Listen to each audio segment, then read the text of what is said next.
Welcome to the Inspired Evolution. And today, just in this moment, it is such a treat to be here. Welcome. Okay, for those, we're welcoming Siddharth Anantharam, but affectionately known completely and wholeheartedly and solely as Sid. Sid, how are you, brother? Very, very well, Amrit. It's such a pleasure to be here on this in this conversation with you. Conversations with brothers are always amazing, and to have with you is just incredible. Keep me humble, bro. But for those tuning in, you're about to find out why this means so much to Sid. Sid is someone who will smile at you even if you don't smile back at him, as he puts it. And this is where we first connected, because I can't help but smile sometimes, and we were just bouncing off each other. He says, in a world where people are trying to be interesting, he believes in being interested, which I really relate to, because a little hack, if you're trying to be inspiring, just remain inspired, right? So he loves having meaningful conversations to connect deeply with people and unravel their stories and understand their unique perspectives about life. And he founded Life Circles with an objective that is basically to help people build more meaningful relationships with themselves and their closest friends, their closest circles. At Life Circles, Sid, he hosts retreats, experiences, and games to help people express themselves freely, shed their mental weight, and live a lighter life. He believes that having conversations that matter, seeking diverse perspectives, and building more meaningful relationships has the power to change both our internal and external worlds. Love that. He's the business head of Mindvalley's Global School of Coaches, Evercoach. He also regularly hosts some of the biggest events on the Mindvalley stage. He has an epic presence, which includes Mindvalley University and the Evercoach Summit. He loves adventure, and now we're going to have to kick him off the episode because he is a diehard Manchester United fan. Welcome, brother. How are you? Very, very well, Amrit. I'm so sorry. I think I lost connection in the middle. Yeah, that's all good. I was just praising you, so it's probably good. This way you stay humble. So, massive kudos to having you here today. Really thrilled. And the thing that sparked the interest in us having this conversation was recently you held a Life Circles in India, and the feedback has been amazing. Like, just the experience that people had, was just, some of my closest friends went, and it was just incredible for them, right? And so the conversation that they came back having with me was the conversation around connection. And they're like, just connection, what, we have some challenges with it. There are some really good things going on. You know, the art of human connection, the art of having conversations, two things that are really poignant. I know conversations are a real big thing for you. I know I connect through conversation a lot, and this means a lot to me, the podcast in this space.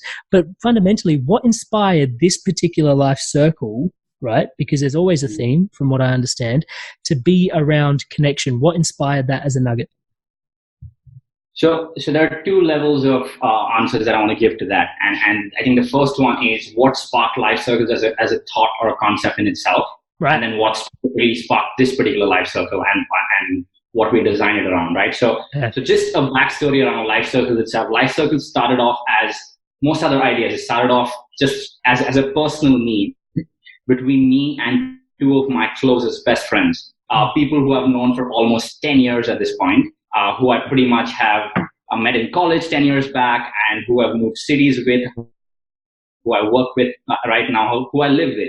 And what we realized, interestingly, about a year and a half back, was even though we've known each other for 10 years, there was so much that we didn't know about each other.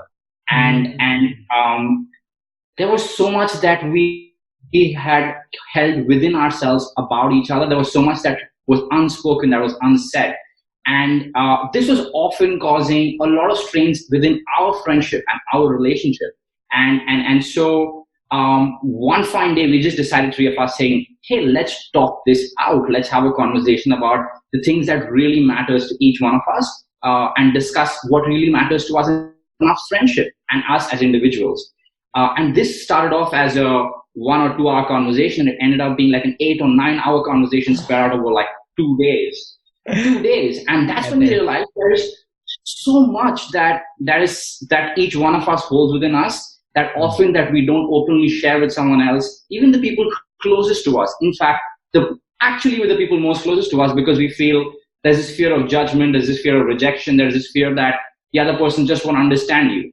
And so that sparked, that one conversation changed the course of our friendship between the three of us. because we suddenly felt that the other person now understands each other so much more. And that's when we realized, hey, if a conversation like this, if authentic conversations like these, where we talk about the things that truly matters to each one of us, can change a decade-long friendship, what could it do to the world? People in the world come together and have conversations which are honest, vulnerable, and really speak to the essence of who they are. And so that's when Life Circles really started. So we experiment with friends and family, and then when that worked as well, we started inviting strangers. And so this last Life Circle was designed, each Life Circle is designed around what we call a burning question. And a burning question is something that we hear often in our conversations with people. It shows up in everyday conversations. It shows up as problems. It shows up as struggles, but it's hidden. So you don't really. Everyone doesn't really talk about it, but there's this undercurrent which you feel, and that's what we pick on to design every Life Circle. Right. And so the undercurrent that we were really feeling for this last one, which we held in Kasoli, was a lot of people we were having conversations with were having troubles with two things. One is disconnecting from the world to really authentically reconnecting with themselves. Everyone was looking really to say, hey, I know connection is important, but we live in such a hyper-connected world, yet we are not so hyper-connected with ourselves. And so how do we really go about doing that? So that was one of the things that stood out. And the second thing that stood out was a lot of people confusing being alone with being lonely. And feeling that being alone would actually make them lonelier. Whereas if you really think about it, being alone is what they were really looking for to authentically reconnect to themselves. This is a very good distinction. Exactly. And so these are the two ideas that fed into us saying, hey, how can we create a space where we bring together a small group of people, which is what Life Circles always is, small, intimate groups of people, and create a space for us to ask this question to ourselves, which is, how do we consciously disconnect in order to authentically reconnect with ourselves, both individually, but also together with a small, safe group of people. And so that's what inspired the last Life Circles. And we went into a 4-day experience where we went through a series of exercises, fun activities, games, conversations, all designed to spark depth into this question and to really ask ourselves what disconnection really means for us and what reconnection really means for us. And how can we design a disconnection and reconnection routine for each one of us that serves us in the long run, that we can go back to every time we're having a bad day. What are those things that we need to remind ourselves about ourselves that contributes to our overall well-being? And one of the things that we designed during this experience was something I called a first aid kit for our soul, which is basically a first aid kit that helps our overall well-being. On those days when we are all feeling shitty and down, how can we have those 10 things that we can look forward to doing, to reminding ourselves about, that gets us back up? And that is conversation in the kit? 100%. Yeah. Okay, this is my kind of kit. So yeah, that's what it was about. Amazing, brother. Amazing. So let me ask you, I've got a couple of questions. The first one being, let's go straight into it because it's you and me and we can go super deep. What were some of the biggest takeaways from the conversations? Because obviously a conversation, like I've got questions around the format. Like how do you set up a format of a conversation? Like, because there's all these people and I know in myself, like I talk a lot, hence I've got a podcast, right? but there's like this whole concept of how does everybody, do you invite everybody to share equally, like format wise, or like how do you sort of monitor or guide a conversation, or is it just everybody's present and free for all? Is there a bit of a format that you encourage people to adhere to? Or? Sure. So again, a little bit more context in this. So conversation is something I've been studying for a while. It's the one thing that I personally have a belief that meaningful conversations literally can change our world, both our internal world and our external world. Yeah. And so it's been the one thing that I've been most curious about studying and learning about.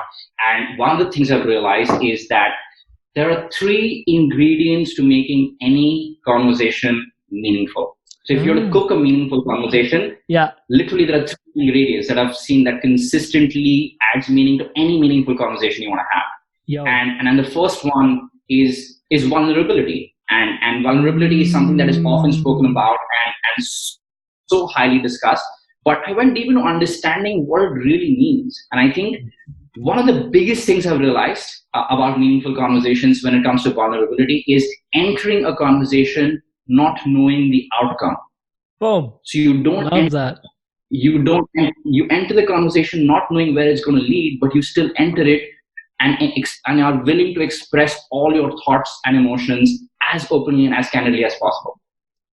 And taking the risk to do that and to deal with that uncertainty is what I believe vulnerability really is. Uncertainty to not just express what you're thinking, but also really express what you're feeling without knowing the outcome. I love the depth to which you're speaking to, because even like in the art of conversation, people wouldn't see conversation as a risk, but you're legitimately flagging it as a risk, like you're going into uncertainty. The depth of that is poignant, brother. I love that.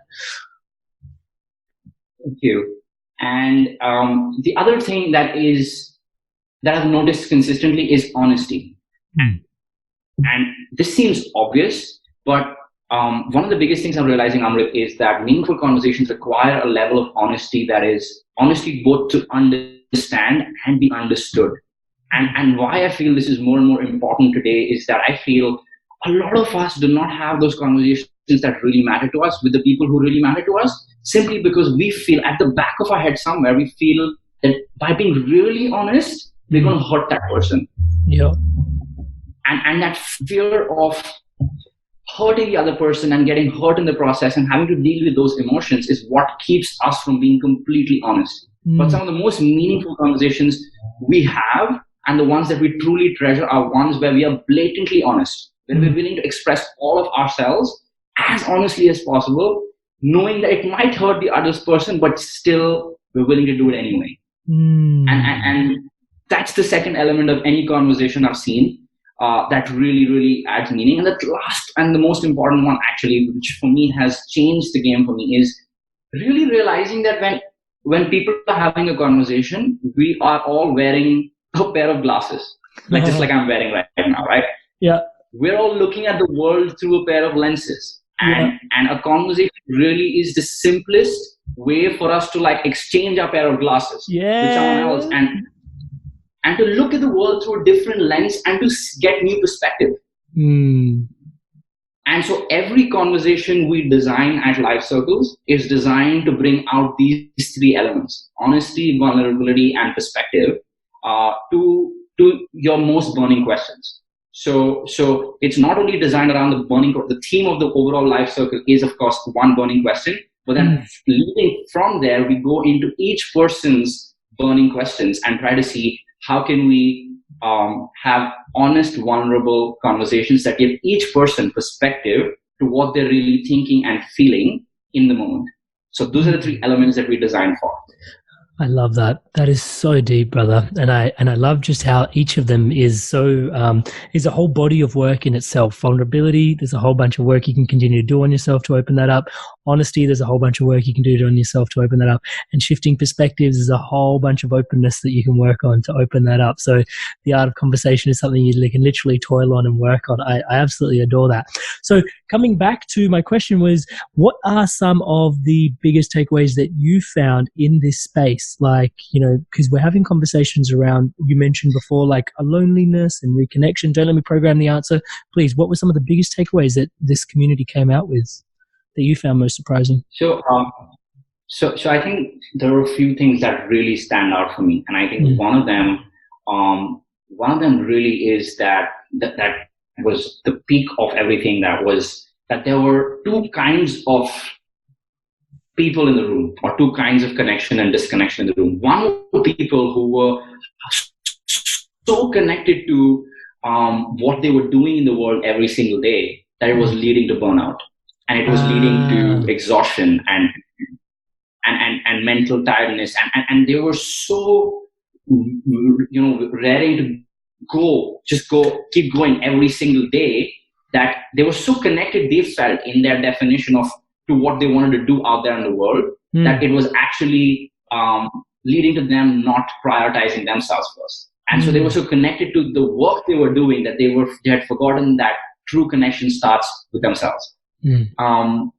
And there was another spectrum of people, which was the exact opposite, Amrit, which was the one which I was most surprised about, which was people who want to do so much in the world, but who are so connected to themselves that they keep prioritizing themselves first without doing the work. So it leads more towards I wouldn't call it laziness, but it leads to procrastination.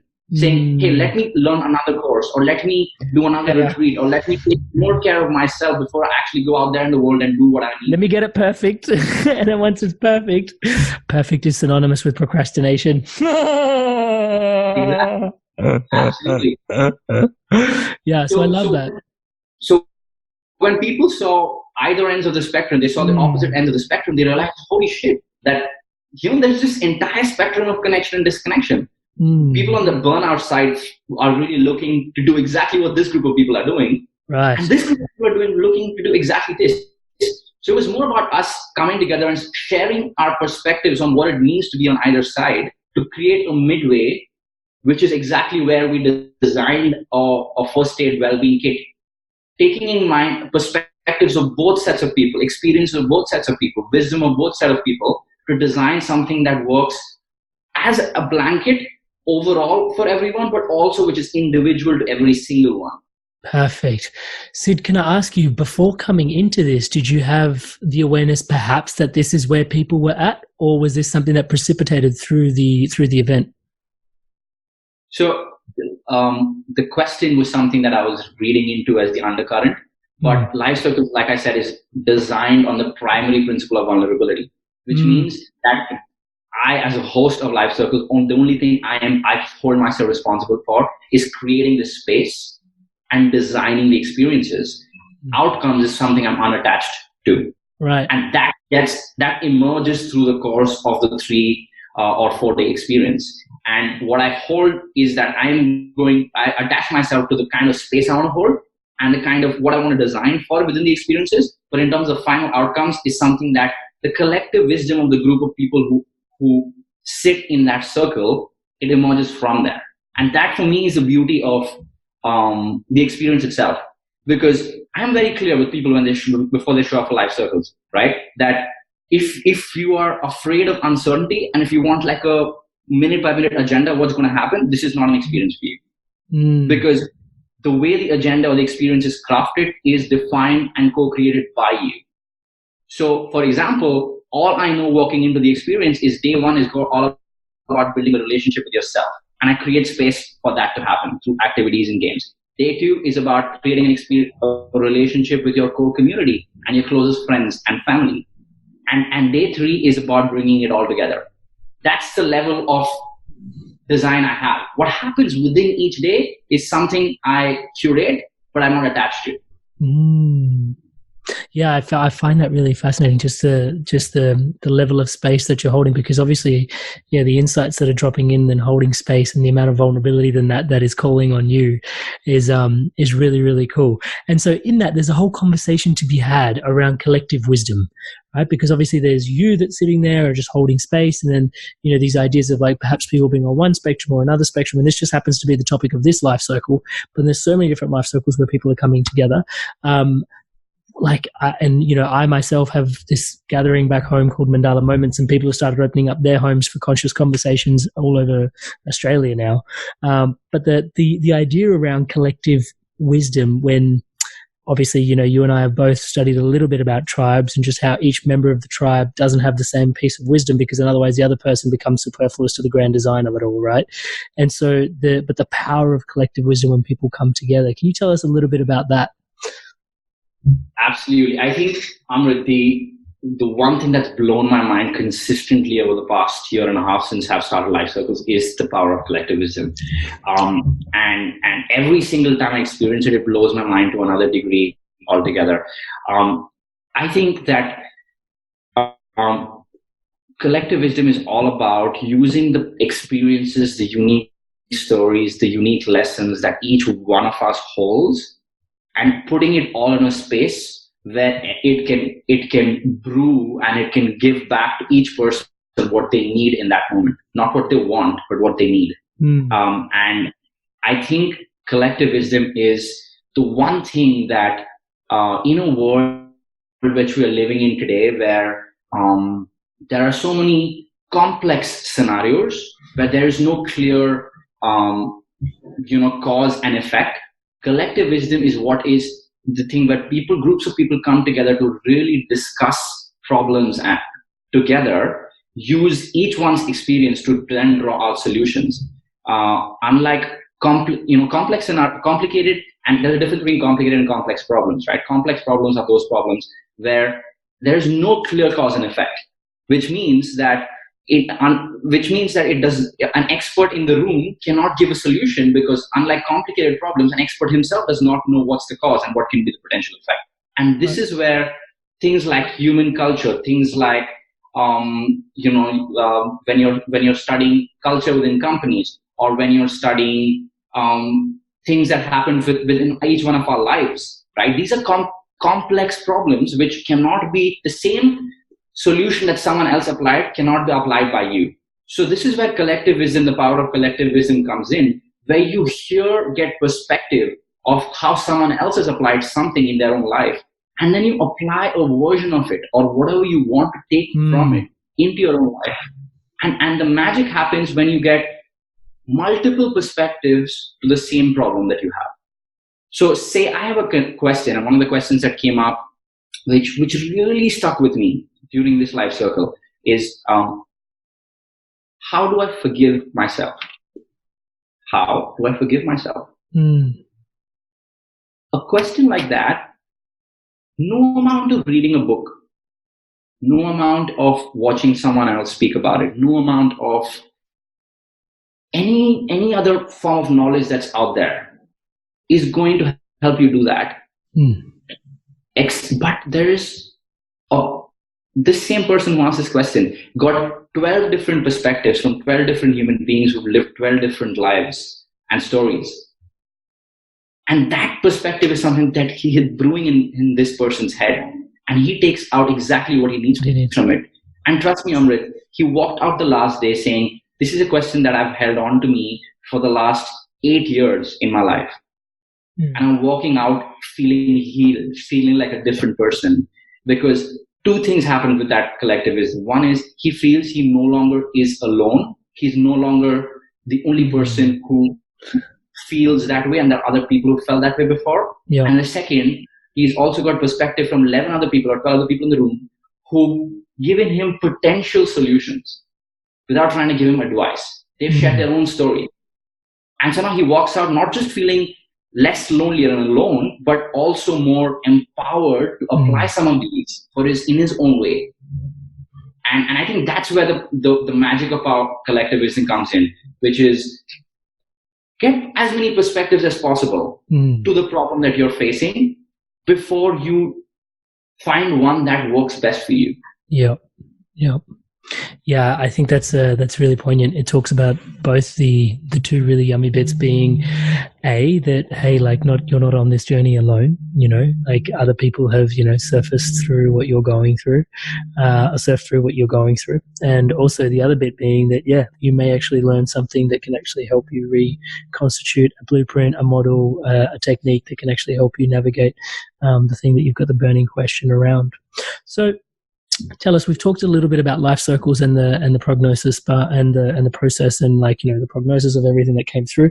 But let's talk a little bit about the challenges that we face in modern day society around connection. So obviously it's a really yummy conversation to be having with you right now, because there is Life Circles, which is an event that is facilitating connection. And then you just did an event communicating, talking, burning questions around connection.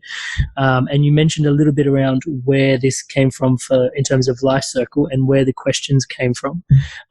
But obviously there are some pain points in modern day society, in the way things are evolving. What is at the crux of some of the challenges that we face with connection connection, hyper connection, the way you articulate it at the moment? So I think if I had to distill this, it would be I love distinctions actually because it helps me really. So I'm going to speak in the form of distinctions. Some of the major distinctions that I think basically classify the challenges that we're facing in connection today. The first one is, I think, the distinction between being and doing. Yeah. Sorry. I mean, it's a serious topic. I just got really excited. I think so many of us forget that we are, of course, human beings and not human doings. And even to show up at retreats and events, more and more retreats and events and experiences are also becoming more about what can we make more people do, forgetting that the whole concept of a lot of these experiences is to help them just be and to create a space where people are okay just being is the best thing you can do as someone who's organizing an experience of this kind, and also is the thing that most people need in the world today. So I think that's one of the biggest challenges, and it was also an outcome of this experience, of this life circle, right? People blew it like one afternoon. We just gave them the entire afternoon off to just be in the winter sun, sleeping for 2 hours out on green grass with nothing but really good music playing in the background. And it was a surprise, right? People expected like a really intense session or something to happen, but more doing. We basically went out there and guys and said, here's your afternoon siesta. Enjoy it, savor it, listen to the sounds, listen to the smells, and just be. And trust me, Amrit, that just blew people's mind. And for me, something as simple as that is one of the biggest challenges we're facing today, where I wish more people took the time to just be. So being versus doing is one of them. The second one is that also showed up in our event was the difference between getting things done and things worth doing. Ooh. Tell us getting more. Things done is the mode that we are so trained to be in. Let's get this done. There's this list of getting things done. Like, let's get another thing done. Like, and so we're so trained to judge ourselves and our success through how productive we are by how many things we get done. But how many of us really stop to ask ourselves, what out of that list is something that is really a thing that's worth doing? Wow. And for me, in that exact distinction is the difference between being productive on one side, which is getting things done, and being creative on the other side. Which is, what is it that worth doing? What is it that I really want to create? Is it what feels right to me? And I think that's the second challenge of modern day society, where not enough people are asking themselves this question. And I think the third one is, of course, this one that I already spoke about, which is alone versus lonely. I think it's super important. All of us know that we live in a world where mental health and loneliness is at reaching its.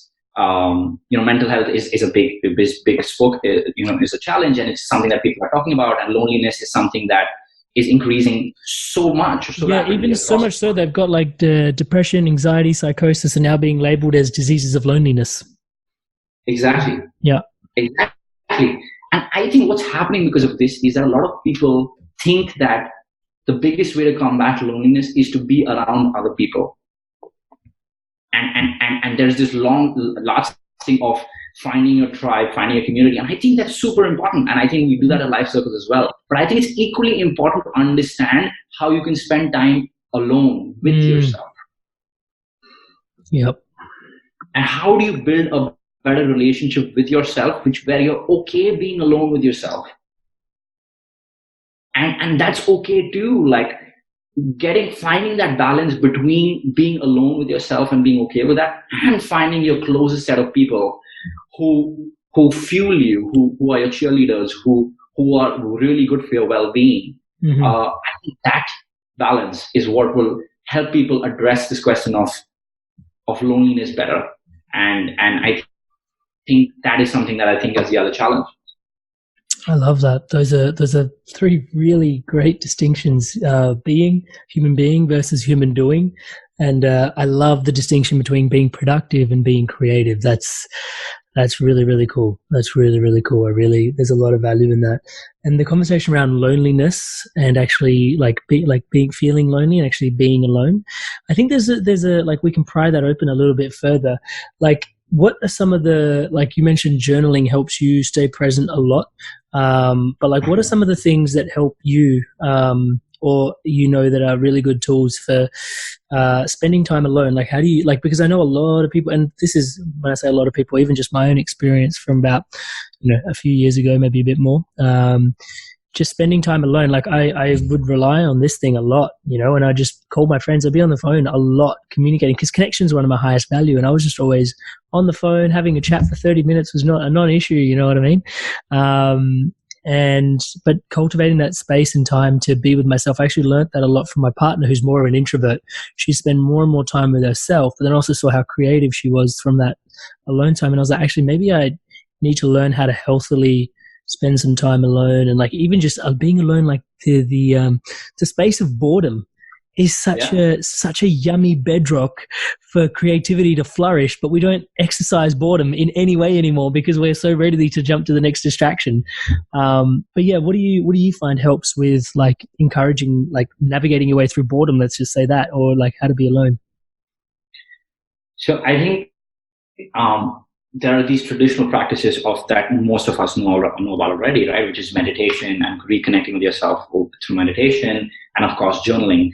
And expressing your gratitude.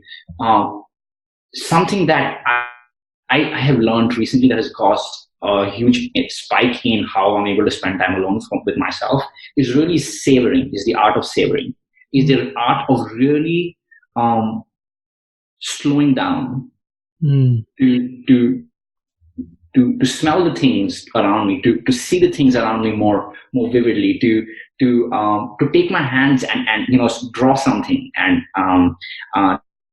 to really, in this world where we're so trained to speed up, to really slow down and savor exactly what's happening around you for a few seconds longer, even to an extent that it gets a little uncomfortable for you. Nice. Engage with the moment. Yeah. And for me, even this comes down to small things, like even in the morning. I mean, we've all been told, don't look at your phone in the morning. Everyone encourages us not to look at social media and stuff. Yeah. How I combine that with savoring is taking that moment, a moment longer in bed in the morning, just to open my eyes, and instead of just getting straight into action about, okay, this is the first thing I want to do. I want to get to even meditation. I want to even get to journaling. Taking that 1 second longer or 5 seconds longer to just open my eyes and to just seep in that moment.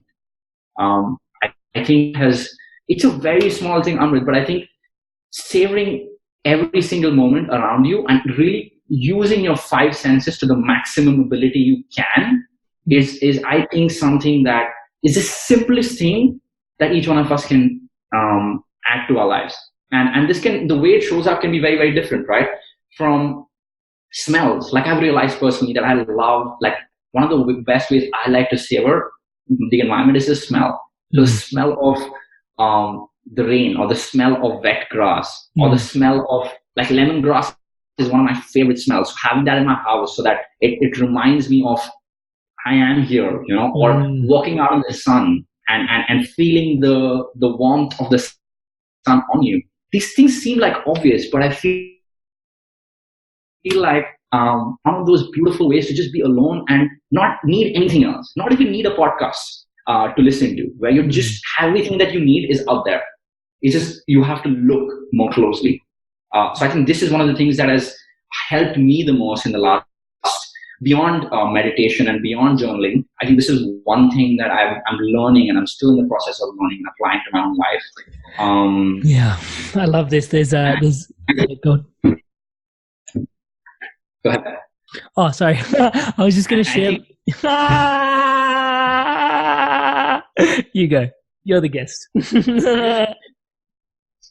The second thing is also journaling for gratitude. That's something I always did. But recently I've started journaling to really make it a log of my thoughts and emotions. And that has been another really huge game changer for me. Like, instead of just journaling gratitude, sometimes there are thoughts and emotions that you want to acknowledge to yourself about, and just want to like express to yourself. And I have this fun little thing that way I've done it. Like, if sometimes something is really troubling me, annoying me, and it's taking a lot of mind space, I literally make a column, 2 columns, and I started on the left hand side. I basically write my lower self, right, and on the right hand side I write my higher self.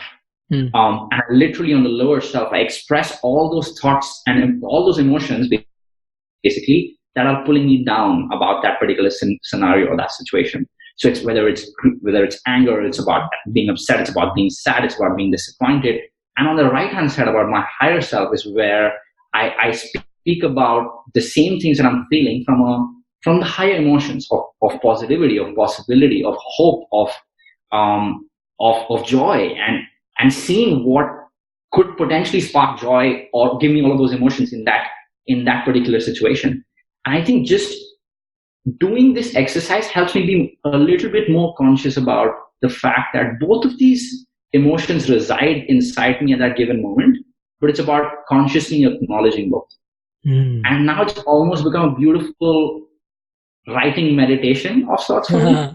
Just be alone with myself, and checking with myself when I need it. I think that's really what it is. Yeah, I love that. And it's like, it's cool because you found a way, like, you are actively doing something, but your doing is like checking in with your being. So I like that whole journaling hack that you've got going there. It's like, how am I feeling? And it's like, well, I'm doing something, like I'm writing, but it's like, well, how am I being right now? You know, and it's like, well, I'm being like this and I'm being like that. And then taking that a step further and like, how can I flip this and sort of look at the positive in that? That's awesome. What I was going to say was, you know, I'm a little bit crazy, as you well know, but I thought something that you would appreciate is just like, I found when you were saying savor the moment, I totally connected to what you were saying. So like, I have these little weird ritualistic processes all throughout my day, which is like when I shower, like I kind of pray to the water, you know, it's like I kind of have a connection with the water, because water is like a blessing, right? It's amazing that we have fresh, clean water. It cleans us, we're inside, outside. So I just take a moment to just pray to it when I'm out under the shower, you know, and I remember like just what it means. And the days that I forget, it's like, oh yeah, you're in a rush, you know, and these moments act like little checkpoints, and they're like, I can tell when I'm like present and not present. And one that I thought you'd really like is when I water the plants, I like talk to them. Yeah. Like I actively talk to them. So I'm like, hey mate, how you going today? And it's like, it's making sure that I'm engaged with the process. And now from the outside looking in, I'm a complete kook. Like I totally understand that, right? But it's helping me build a relationship and slow down in the moment, knowing that the plant is alive, you know, it's got a life, and it's like, and I embrace my crazy. But then also like while I'm hydrating it, just like, and I thought you'd like it because it's like, it's got conversation in it, you know, it's like I'm stopping to have conversation with like, to savor the moment, because it's like, and oftentimes I'll be like, I'm this crazy guy, right? Like I'll be walking down the street and I'll be walking my dog, and I generally walk her off the lead, and we'll just have had dinner, and I'll be walking down the street and I'll look at her and I'll be like, so ice cream? And and she's not responding, right? But I'm like, yeah, that's what I thought. I did have one a couple of days ago, so maybe not this, but you know, I do like, they've got that new chocolate hazelnut flavor. So maybe just one. And I'm like talking to her like she's talking back to me. And it's just like this whole engagement where I'm super, super present to the moment, to my needs, my desires. And I'm bouncing off my dog. And people are walking past me like, dude, he's actually talking to the dog. Like that dude's gone. Like he's on another planet right now. But yeah, cultivating these moments to be super, super present, and like how you engage with the moment, whether you stop to smell the roses or, you know, take moments to be really present. I think that's really, really beautiful. And like a really simple one that we installed was just making the intention to go out to dinner, but leaving our phones at home. You know, it was just like real easy. It's just like, okay, we're going to go out to dinner. Yep. Sweet. All right. Can we leave our phones at home? And it's like, ooh, okay. And then we're at dinner, and now we're like talking, and like we have some really amazing conversations. And there is still that impulse where it's like, oh, I just want to Google that, or I just want to show you this image off Google, or I just want to Facebook like this. And it's like, but I don't have that access and that ability now. So I have to describe, so I have to connect. And it's a really, really poignant sort of thing you drive home. So on the flip side to that, I'd love to, because I know who you are and like the role you play at Mindvalley and just how incredibly like the tribe effect that you instill in others really is. I know Life Circles is a beautiful tribe. How do we find our tribe on the other side of like being able to spend time alone? You know, like how does one go about, you know, finding the tribe and finding like-minded people, and why is that so important? I guess both those questions. Great question. And I think one of the biggest things I've learned Amrit, it's a distinction. It's just, I love distinctions because it helps. It is just something that I love coloring my world through. And one of the biggest distinctions I've realized recently is everyone's telling us to find like-minded people. But actually in this world that we're living right now, we're looking for like-hearted people. Yeah. You know what I mean? And I think there's like-minded people you will find when if you're studying something together, or if you have same interests of whatever you're doing out there in the world. But if you want to really you want to find people who are like-hearted, who are able to create the space for you, who are able to give you energy, the kind of energy you need. And so this was also an exercise that we did in the second day of Life Circles, where we sat down to audit our relationships. Like how we do financial audits, we do audits of our goals, but how often do we sit down to audit our relationships, right? So we said, hey, let's sit down to audit our relationships. And I'm not bringing my girlfriend to a Life Circle.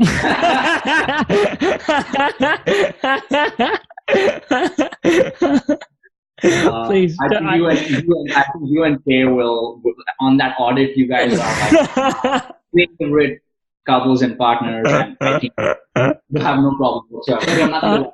Touch wood. Please, sorry, I interrupted you. No problem. You're conducting an audit for relationships. Correct. So in terms of the relationship audit, one of the things we said is we realized that we evaluate the health of so many of our relationships or the people in our lives by their length and not really the depth. So we often look back and we say, okay, I've known this person for 10 years, and of course we're really good friends. There's nothing to there's no of course there, right? And so to be really honest with ourselves and list down some of the relationships that really matter to us, just list it down on a simple page, and then really ask yourself, evaluate those relationships across 3 different parameters, right? The first parameter is dependability, right? How often can you depend on this person if you're having a bad day? Can you really depend on this person can this person be one of those people that you can call on to say, hey, I'm having a bad day now, or I'm just having a shitty day, not waiting for advice, but just being able to express that side of you to this person. Is that one of those people? Are those one of those people that you can call on? So dependability is one of them. Second one is, how often are you communicating? Because it's known that the more often you communicate with people, the more deeper your connection is. And those are the people that you will build better relationships with over a long period of time. And I mean, it's not surprising that some of your best friends are the people you meet every couple of weeks or months or even days, right? Whereas some people you haven't met in a long time often don't tend to be your closest set of friends or closest set of people. And so if there are relationships in your life, like your family, and if you're living away from them, or if you are living away from your siblings, how can you communicate with them consciously more often so that you are building a deeper relationship with them as well? So rate of communication, dependability, and the third thing is very, very important. It's how often are they sparking joy in your life? How often are they able to make you smile the way just like you are smiling right now, right? How often are they able to give that for you and create that kind of mood for you? Yeah, because right, it's something that we take for granted, but each one of us wants to surround ourselves with people who spark joy in our lives, right? Absolutely. And the more we are surrounding ourselves with such people, the more, the better our relationships are. So just be honest with yourself, list down the relationships that really matter to you and audit them across these 3 parameters and ask yourself, be very, very honest with yourself and ask yourself, which of your longest relationships especially, how do they rate on these 3 parameters? And if they don't rate high, then ask yourself, are these relationships the ones that really matter to you, or are you just taking them for granted? You want to invest in? Yeah, for sure. Hey, question about point number 2, right? So how often are you communicating? There's this concept that, some people have low maintenance friends, people that you may not see for like 6 months, but then when you do see them again, you pick up right where you left off and there's a really deep understanding. What do you think about that? Totally. I think I have a lot of such friends who fall in that category. And I think which is where the other 2 parameters come in. So it's not any parameter in isolation. So you basically see, okay, this person is someone I don't communicate often with, but whenever I meet them, they spark joy in my life. And they are probably one of the first few people I can call when I'm having a bad day. So overall, as an overall audit of across those 3 parameters, that relationship still stands very, very strong. But there are some people I speak to every single day, but that don't spark joy in my life. Right? And they are not someone who I can call upon. So but they're someone we speak to every single day. Right? So then how does that relationship stand? So it gives you a way to compare, really audit and compare which relationships really matter to you. Wow, that's really powerful. Yeah, I love that. So, brother, what is the most exciting thing that's coming up next? I'm conscious that I've only got so much of your time and there is so much that I could pick your brain about. But tell me, like, Life Circles is going on. There's heaps going on in that space. You're learning all this about conversations. What is the thing that excites you most that is pulling you forward at the moment in life? So, there are a few things, Amrit. So I think the one thing that I'm most excited about right now, so I was super grateful to have given a TED talk earlier this year, TEDx talk earlier this year, on how do we have conversations that matter. And go check it out. Sid's an amazing public speaker. Thank you, brother. So I think they're releasing it in the next couple of weeks.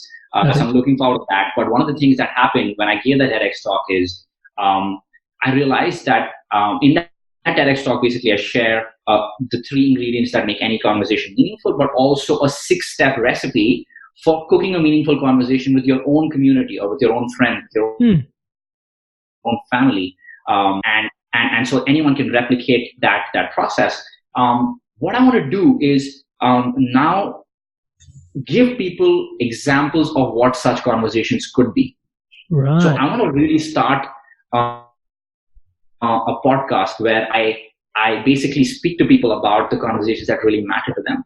So, and really, really share, create examples for other people to have these conversations. Because I believe we have examples for everything, but we really don't have examples of other people having these conversations because they often happen in private or they happen very wise. Yep.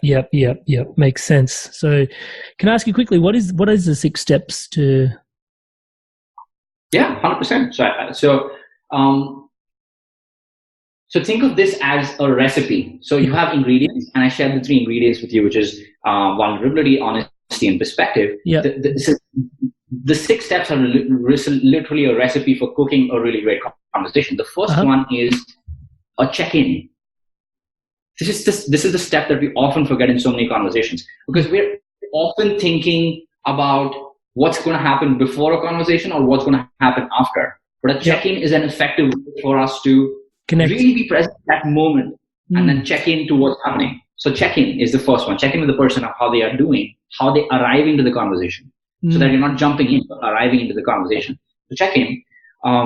The second one is open-ended questions, right? Asking open-ended questions or being curious about what's happening in each other's life, and asking powerful open-ended questions that start with why, how, what, before getting to yes or no questions. So these are open-ended questions that don't have yes or no answers, that help you understand the person at a greater level of depth. Then the third one is, of course, the one that I love the most. And this is what we always do every single time which we meet, right? And this is why I love our conversation, is sharing stories. Sharing stories. Yeah. Right? And writing short stories instead of advice. So often asking the person, when was the last time you did this? Or when was the last time, or just sharing stories of what's happening in each other's life. And when was the last time is one of my favorite ways to spark stories, because often your mind, both your minds of people who are involved in the conversation, they get lost in that story. And suddenly that little silent thing that always kills most of our conversations, which is our ego, gets silenced, because now you're lost in thought and you're like recollecting those moments and you're drawing them out. Right? So stories. And then the next one is probably the one thing that most people take back from life circles, and it's about realizing that silence is a part of the conversation. Yeah. And we learn as much through our silences as through our words. And so it's about really realizing the art of being silent and just listening to exactly what is being said without having this chatter of your own thoughts and emotions and your willingness or your need to respond back. Just being silent and just listening. So that's the fourth thing.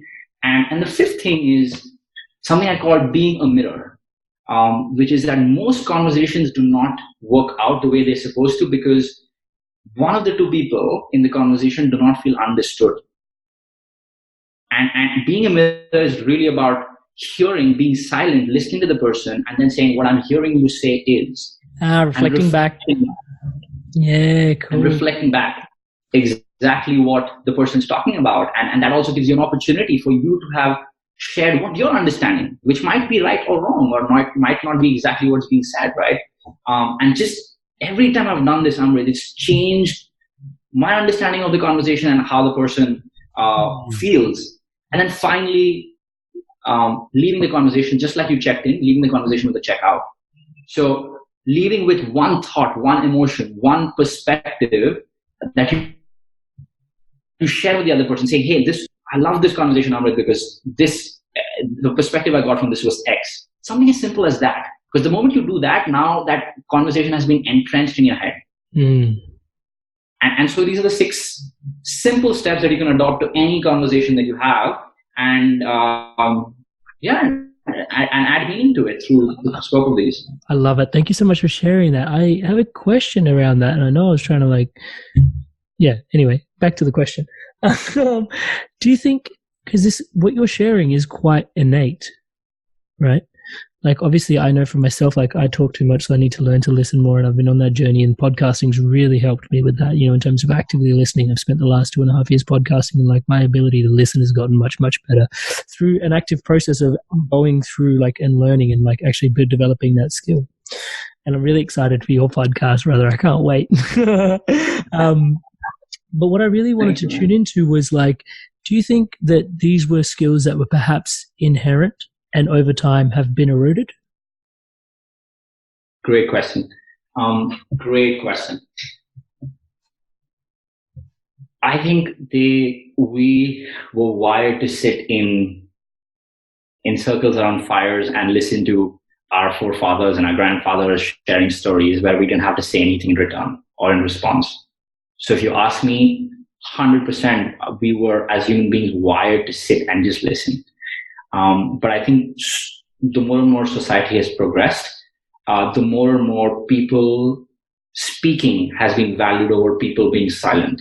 And people, and it's often like, if you have something to say, it's misunderstood as you're the more confident, you're the more whatever person. Whereas if you have nothing to say and you're just listening, that is often undervalued, even in corporate scenarios and environments. Totally. So to answer the question, I think we are wired to listen. If we really want to, we are wired to listen. And it's just about us remembering something we already know about ourselves.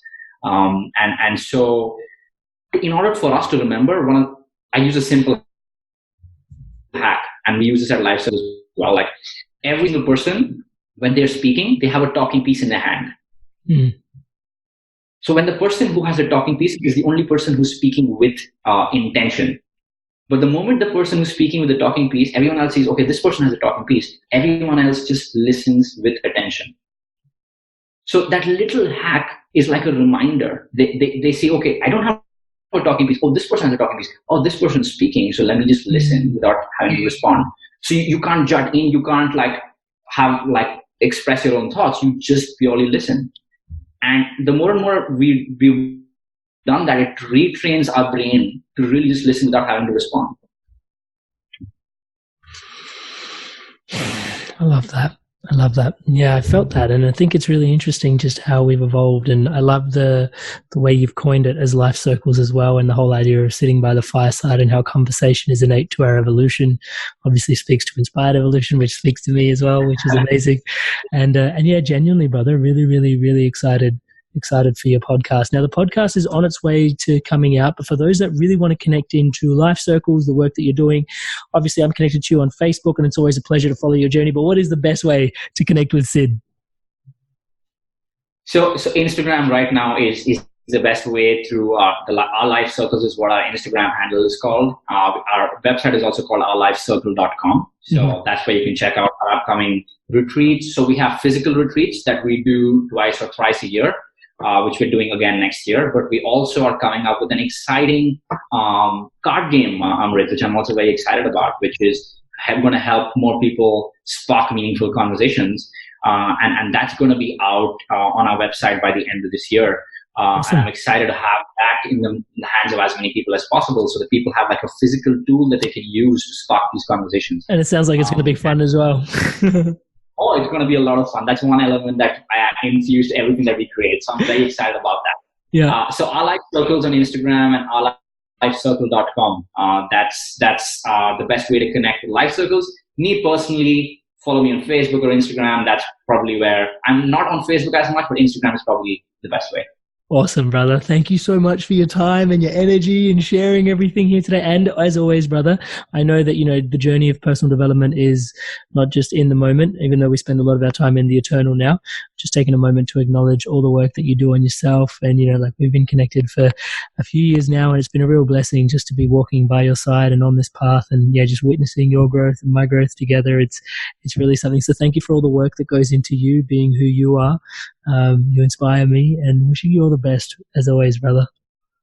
Thank you so much, Amrit. This was such a pleasure, man. And it's always so nice to connect with another brother who smiles without reason, just because it sparks so much joy in me. This was such a good conversation. Thank you, man. Love you, bro. Bye. Take care. Thank you guys so much for tuning in to the Love of the Inspired Evolution and sharing the Love of the Inspired Evolution. If you feel like this content has supported you or may support anyone else that may resonate with the content of it, please share away and share the love around. Thank you guys so much. And to stay up to date on whatever's coming out with the Inspired Evolution, please subscribe. There's all these links in the bio for you to tune into the episodes and all these different platforms, just so the message can get to you and your loved ones. Thank you so much for all your love and support. Stay inspired to evolve.